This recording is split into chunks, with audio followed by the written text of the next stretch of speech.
திருவள்ளூர் மாவட்டம் வேப்பம்பட்டு பகுதியில் வீட்டின் அருகே தெருவில் விளையாடிக் கொண்டிருந்த 4 வயது சிறுமியை காளை மாடு முட்டி தூக்கி வீசும் சிசிடிவி காட்சி வெளியாகியிருக்கிறது. அந்த காட்சிகளை முதலில் பார்க்கலாம்.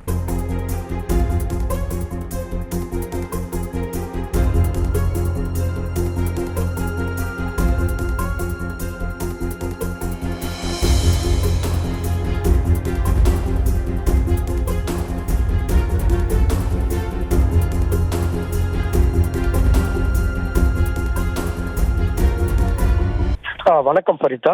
திருவள்ளூர் மாவட்டம் வேப்பம்பட்டு பாலாஜி நகர் பகுதியைச் சேர்ந்தவர் புகழேந்தி. இவர் தனியார் நிறுவனத்தில் பணிபுரியும் நிலையில் இவரது 4 வயது பெண் குழந்தை யாழினி நேற்று மாலை வீட்டின் அருகே தெருவில் சிறுவர்களுடன் விளையாடி கொண்டிருந்த போது அந்த தெருவில் வந்த காளை மாடு நின்று கொண்டிருந்த 4 வயது பெண் குழந்தையை முட்டி தூக்கி வீசியது. இதனால் காயமடைந்த சிறுமி அழுது கொண்டே சென்று பெற்றோர்களிடம் கூறிய நிலையில் சிறுமியை மருத்துவமனைக்கு பெற்றோர்கள் அழைத்து சென்று சிகிச்சை அளித்தனர்.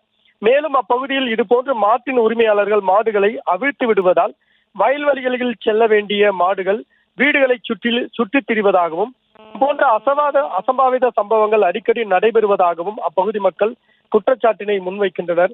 மேலும் மாடு முட்டி 4 வயது சிறுமி தூக்கி வீசப்பட்டு அதிர்ஷ்டவசமாக உயிர் தப்பிய சம்பவம் குறித்தான சிசிடிவி வீடியோ காட்சிகள் தற்பொழுது சமூக வலைதளங்களில் வைரலாகி பெரும் பரபரப்பை ஏற்படுத்தியுள்ளது. மாடுகளை சாலையில் அவிழ்த்து விட்டால் மாட்டின் உரிமையாளர்களுக்கு அபராதம் விதிப்பதுடன் உரிமையாளர்கள் மீது வழக்கு பதிவு செய்யப்படும் என கடந்த ஆண்டு திருவள்ளூர் மாவட்ட ஆட்சியர் அறிவிப்பு வெளியிட்ட நிலையில் அதனை மாட்டின் உரிமையாளர்கள் சற்றும் பொருட்படுத்தாமல் மாடுகளை சாலையிலும் தெருவிலும் அவிழ்த்து விடுவதை வாடிக்கையாக கொண்டுள்ளனர்.